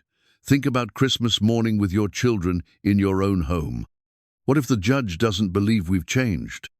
Then we'll prove it by continuing to change every day until everyone can see it." "I'm scared, Eli." "Me too. But we're scared together, and that's better than being scared alone." The morning of December 18th dawned clear and cold, with the kind of mountain sunshine that made everything look possible. Eli arrived at the courthouse early, finding Mara and David Chen in the parking lot, going over last-minute details. Mara wore the navy dress she'd bought for the occasion, her hair pulled back in a style that made her look professional and maternal at the same time. Her hands shook slightly, whether from nerves or medication side effects. Eli couldn't tell, but her voice was steady when she spoke. "Whatever happens today," she said, "I want you to know that you saved my life. Maybe not in the way we originally hoped, but you helped me remember who I am underneath all the pain." "We're not at the ending yet," Eli reminded her. "Today is just another chapter." As they walked toward the courthouse steps, Eli thought about the journey that had brought them here from, 2 frightened children, asking their teacher to fix their broken world, to a community rallying around a family fighting to stay together. Win or lose, they'd proven that healing was possible, that people could change, and that sometimes the most important battles were fought not with anger but with stubborn, persistent love. The courthouse lobby buzzed with the quiet efficiency of legal proceedings. Other families waited on wooden benches, some reuniting joyfully, others saying tearful goodbyes. Eli watched Mara's face as she observed these scenes, seeing her steel herself for whatever the next few hours would bring. "Mrs. Blackwood?" A bailiff approached them. "Judge Morrison is ready for you." As they filed into the courtroom, Eli caught sight of Mrs. Hendricks, sitting with the state's attorney, thick folders of documentation spread before them. On their side of the room, David Chen arranged his own papers with careful precision, while Dr. Kim settled into the witness area, her professional demeanor radiating quiet confidence. But it was the small section reserved for family that made Eli's chest tighten with emotion. Margaret Chen sat in the front row, despite the potential professional risks of publicly supporting Mara's case. Mrs. Patterson was there too, clutching a folder of photographs showing the twins happy and healthy in their mother's care. Tom Martinez had closed his hardware store for the morning, wearing his only suit and carrying a letter of character reference he'd written by hand. The courtroom itself was smaller than Eli had expected, wood-paneled and formal, but not intimidating. Judge Morrison, a woman in her 50s with grey hair and reading glasses, reviewed the case files with the methodical attention of someone who understood that her decisions would reshape lives. "This is a custody hearing regarding Wren and Jonah Blackwood," she began, her voice carrying clearly through the quiet room. "The state has petitioned for temporary custody based on concerns about parental fitness and child safety. Mrs. Blackwood, through her attorney, disputes these claims and seeks to retain custody of her children. David Chen rose for his opening statement, and Eli held his breath, knowing that the next few minutes would set the tone for everything that followed. "Your Honor," David began, "this case represents a fundamental question about the nature of addiction, medical treatment, and second chances. Mrs. Mara Blackwood is not the neglectful parent portrayed in the state's petition. She is a mother with an undiagnosed and untreated medical condition who has spent the last 2 months courageously addressing her health issues and rebuilding her family." He outlined Mara's medical history, her recent diagnosis with epilepsy, and the dangerous cycle of self-medication that had masqueraded as simple addiction. He presented her treatment compliance, her sobriety milestones, and the dramatic improvements in her children's well-being since she'd begun receiving proper medical care. "The state would have you believe that Mrs. Blackwood chose alcohol over her children," David continued. "But the medical evidence shows a woman whose brain was literally trying to prevent seizures in the absence of proper medication. Now that she has appropriate medical treatment, she has demonstrated her commitment to recovery and her competence as a parent." The state's attorney, a tired-looking man named Robert Hayes, presented a more familiar narrative. Failed promises of sobriety, missed pickup times, evidence of drinking while responsible for minor children. He acknowledged Mara's recent medical discoveries, but argued that 2 months of progress couldn't erase 2 years of neglect. "Addiction may be a disease, Your Honor, but it's a disease that endangered these children repeatedly. Good intentions and medical explanations don't change the fact that Ren and Jonah Blackwood have been living in an unstable environment where their basic needs were sometimes unmet." As the morning progressed, witnesses took the stand to paint competing pictures of the Blackwood family. Mrs. Hendricks testified about her observations during her visits, acknowledging the improvements she'd seen, but emphasizing her concerns about relapse potential. Dr. Gonzalez explained Mara's medical condition and treatment plan, using clear language to help the judge understand how seizure disorders could complicate addiction recovery. Then Dr. Kim took the stand, and Eli felt the energy in the room shift. Her credentials were impeccable, her research internationally recognized. When she spoke about dual diagnosis cases and the importance of treating underlying medical conditions, her words carried the weight of scientific authority. "In my professional opinion," Dr. Kim testified, "Mrs. Blackwood's case represents a textbook example of how untreated medical conditions can manifest as addiction. Her compliance with seizure medication and her sustained sobriety since beginning proper treatment suggest an excellent prognosis for continued recovery." "But what about her relapse in November?" Hayes asked during cross-examination. "How does that fit with your optimistic assessment?" "Relapse is common in dual diagnosis cases, especially during periods of high stress," Dr. Kim replied calmly. "What's significant is Mrs. Blackwood's immediate return to treatment and her honesty about the incident. Those are indicators of someone committed to recovery, not someone in denial about their condition." The most powerful testimony came from the twins themselves, though they never entered the courtroom. David Chen had arranged for a child psychologist to interview them about their home life, their relationship with their mother, and their feelings about potentially living elsewhere. Both children expressed strong attachment to their mother and their home, the psychologist reported. They demonstrate awareness of their mother's past struggles, but also clear evidence of feeling safe and loved in their current environment. Ren, the older twin, stated that her mother takes her medicine now and doesn't have the sad times as much. Jonah expressed concern about being separated from his sister and asked if Mr. Ramsey could visit them if they had to live somewhere else. When Eli's name was mentioned, he felt every eye in the courtroom turn toward him. Judge Morrison made a note on her legal pad, and he wondered what questions might be coming his way. The afternoon session focused on character witnesses. Mrs. Patterson described the changes she'd observed in the family dynamic, the twins' improved behavior, Mara's return to painting.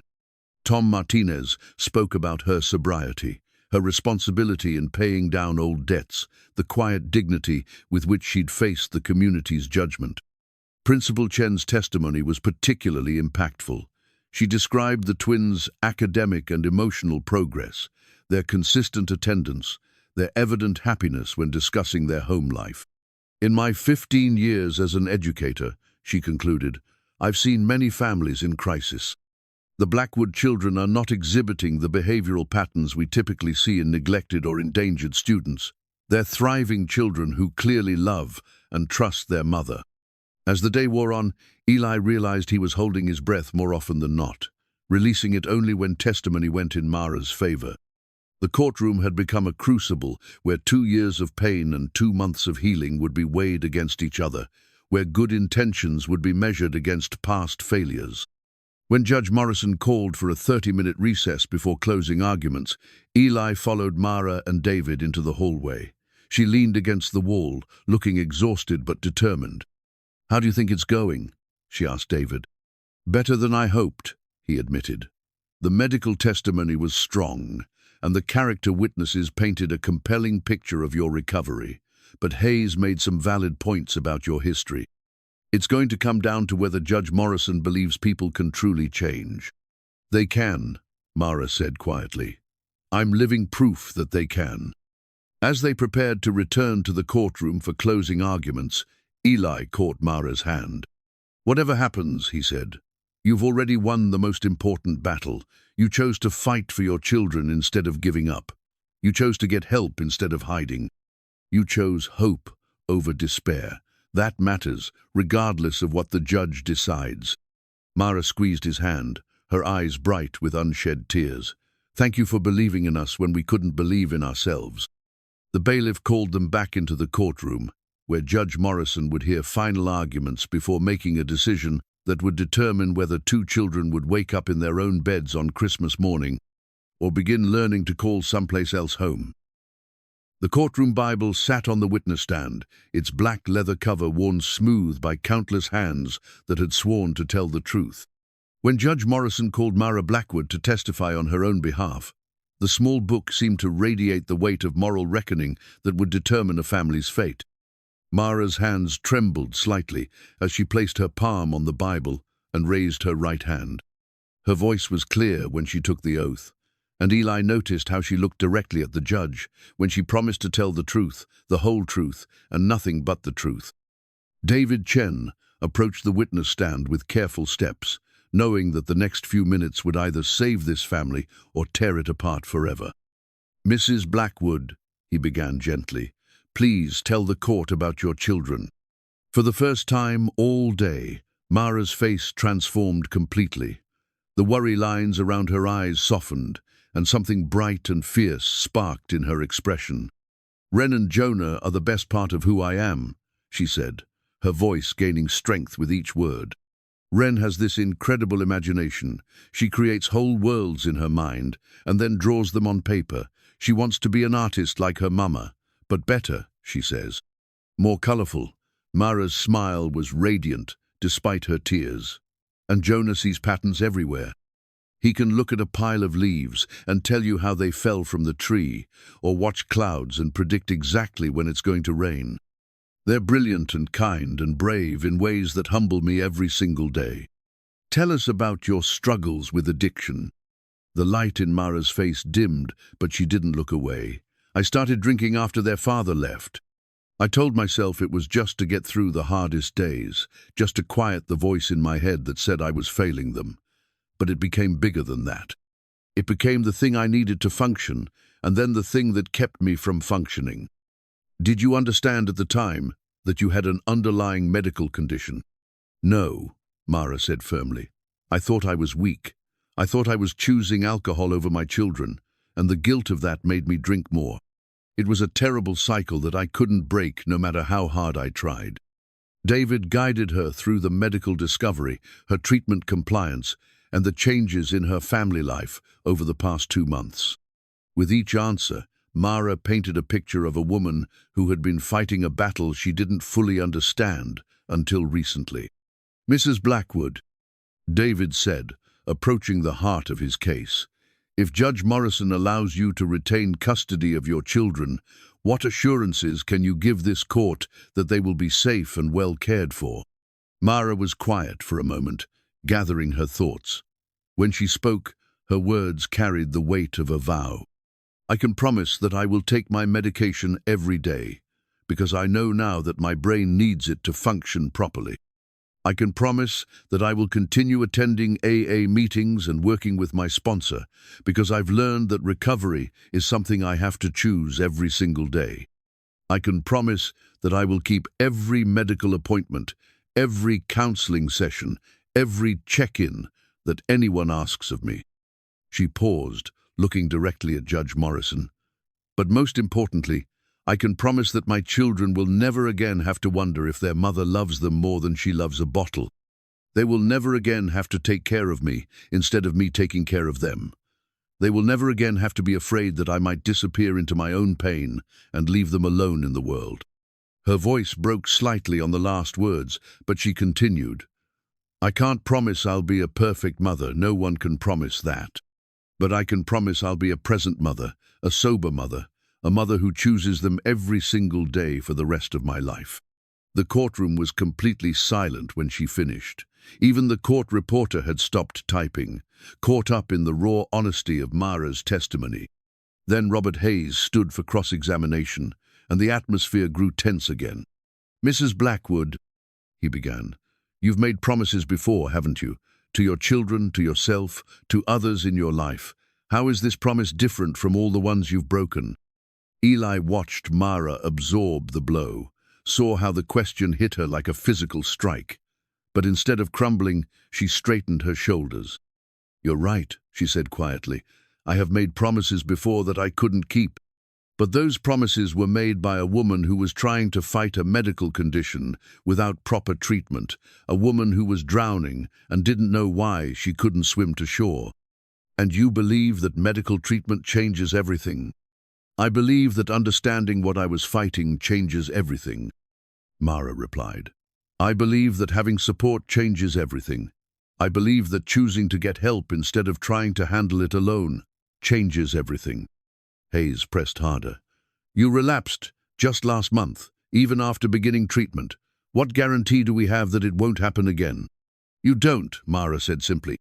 I can't guarantee that I'll never have another moment of weakness, just like you can't guarantee you'll never catch a cold or get injured in an accident. But I can guarantee that if I stumble, I won't face it alone anymore. I have doctors who understand my condition, sponsors who understand my addiction, and friends who understand my heart. She looked toward the gallery where Eli sat, where the small community that had rallied around her family waited for the judge's decision. I can guarantee that my children will never again have to carry the weight of my illness by themselves. That's the promise I can keep, because it's not a promise I'm making alone anymore. When Mara stepped down from the witness stand, the courtroom felt different, somehow charged with the electricity of truth spoken aloud, of a woman who had finally stopped running from her own story and chosen instead to transform it. Judge Morrison's gavel rested beside her right hand like an instrument of fate, its wooden surface worn smooth by decades of decisions that had shaped countless lives. The courtroom held its collective breath as she reviewed her notes one final time, the scratch of her pen across paper, the only sound in the sacred silence. Eli found himself studying her face for any hint of what was coming, but Judge Morrison had perfected the judicial poker face that revealed nothing. In the gallery behind him, he could feel Mara's tension radiating like heat, could sense the small community that had gathered to support her family, leaning forward in anticipation. This court has heard compelling testimony today, Judge Morrison began, her voice carrying clearly through the hushed courtroom. We've heard about medical conditions, treatment plans, and recovery efforts. We've heard about past failures and recent successes. Most importantly, we've heard about 2 children whose welfare must be our primary concern. She removed her reading glasses and looked directly at Mara, who sat straight-backed beside David Chen, her hands folded tightly in her lap. Mrs. Blackwood, I want to acknowledge the courage it took for you to testify so honestly about your struggles. Many parents in your situation would minimize their problems or make excuses. Instead, you've taken full responsibility for your actions, while also providing crucial context about your medical condition.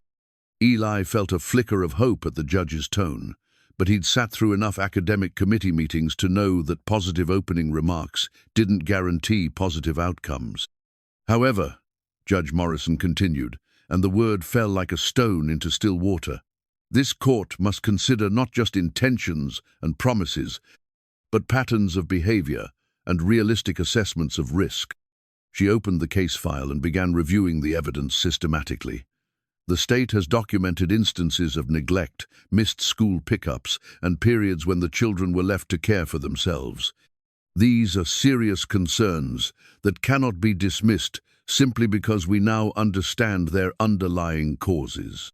Mara's shoulders sagged slightly, and Eli wanted to reach out and steady her, to remind her that the judge wasn't finished speaking. David Chen must have sensed the same thing, because he placed a reassuring hand on his client's arm. At the same time, Judge Morrison continued, the court has heard compelling evidence of Mrs. Blackwood's recent progress.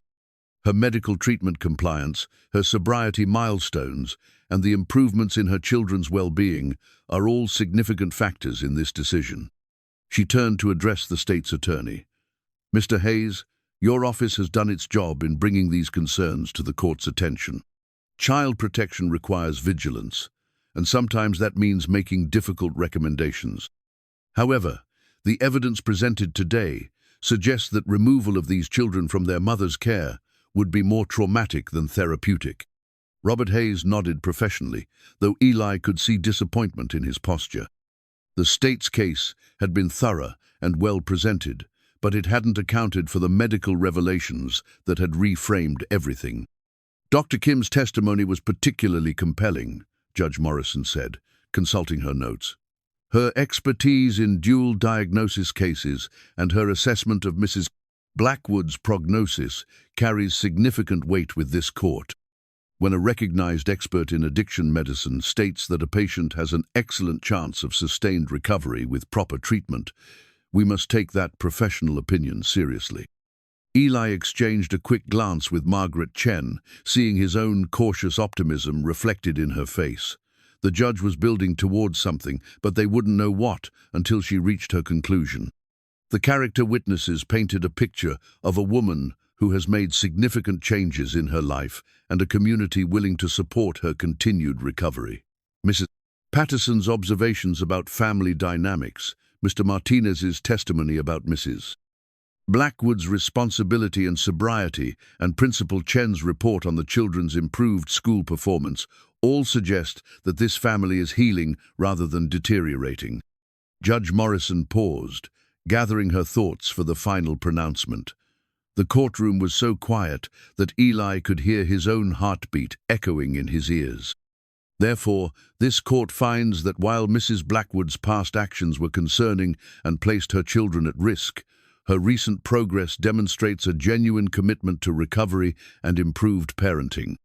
The medical evidence suggests that her addiction was complicated by an undiagnosed seizure disorder, and her compliance with treatment for both conditions indicates a strong prognosis for continued stability.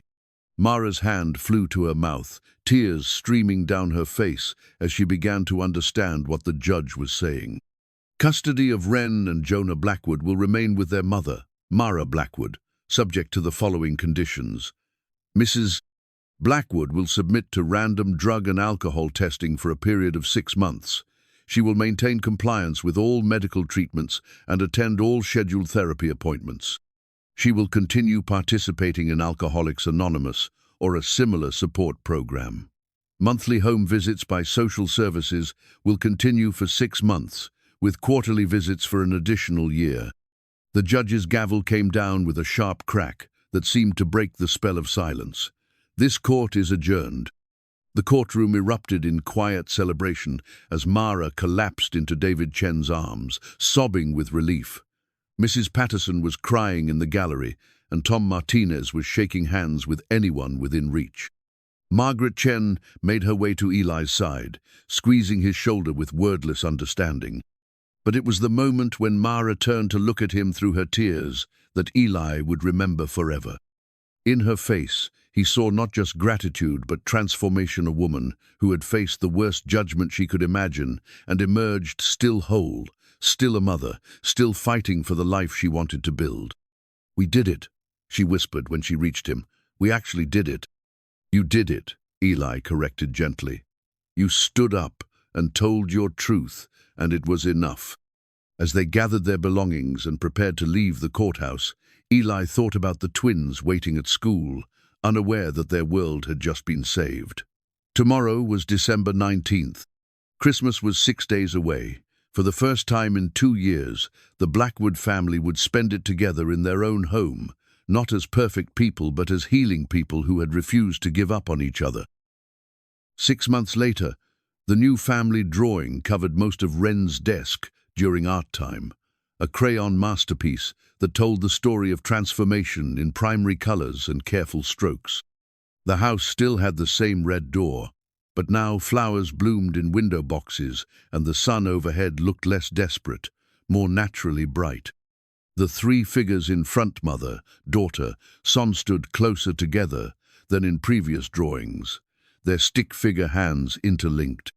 And yes, the 4th figure was still there, the man with kind eyes who had somehow become part of their story.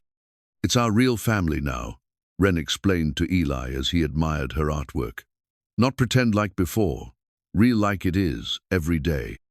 Summer had come to Pine Ridge with its usual glory, wildflowers carpeting the mountain meadows, the creek running high with snow melt, the kind of endless daylight that made everything seem possible. Eli's classroom windows were open to catch the breeze, and his students were focused on their end-of-year projects with the scattered attention of children already dreaming of vacation. But it was the changes in Wren and Jonah that truly marked how far they'd traveled from that grey October afternoon when they'd asked him to fix their mother.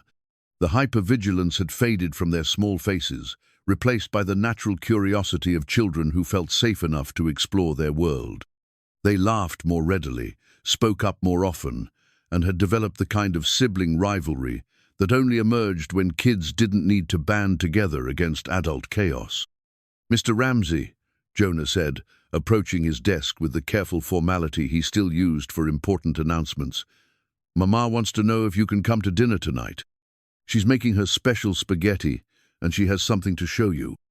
Eli smiled, thinking of how these dinner invitations had become a regular part of his life. What had started as professional concern had evolved into something deeper, not romantic love, though he'd wondered about that possibility, but the profound bond of people who had fought together for something precious and won. "Tell your mama I'll be there," he said, "and ask her if she needs me to bring anything." "Just yourself," Wren chimed in. "Mama says you always bring yourself, and that's the best present anyone can give." The afternoon pickup had become a ritual that bore no resemblance to those early days of anxiety and uncertainty. Mara arrived promptly at 3:15, her truck running smoothly thanks to Tom Martinez's mechanical attention and her own careful maintenance. She looked healthy, not just sober, but genuinely well. Her hair caught the sunlight as she walked toward the school, and her step had the confidence of someone who had made peace with herself. "How was your day?" she asked the twins as they climbed into the truck, the same question millions of parents ask their children every afternoon. But Eli knew that for Mara, being present for this simple exchange represented a victory she never took for granted. The drive to the Blackwood house took him through countryside he'd come to love, past Mrs. Patterson's vegetable garden, where she grew tomatoes that she shared with half the neighborhood, past the creek where the twins had learned to skip stones, past the old barn where someone had painted a new mural to replace the fading wildflowers. Pine Ridge felt different to him now, less like a place to hide and more like a place to belong. The house itself had undergone a quiet transformation over the months. The rotting porch steps had been replaced with sturdy pine boards that Tom Martinez had installed at cost. The peeling paint had been scraped and refreshed, the windows cleaned until they sparkled in the mountain light. Mara's garden flourished in the front yard, not just vegetables for the table, but flowers that served no purpose except beauty. But it was her studio that showed the most dramatic change. What had once been a storage shed filled with broken dreams was now a working artist's space, complete with proper lighting, organized supplies, and canvases in various stages of completion. Mara's painting had evolved beyond therapeutic exercise into genuine artistic expression, and word of her talent was spreading beyond Pine Ridge. "Close your eyes," she told Eli, as she led him into the studio that evening after dinner. "I want this to be a surprise."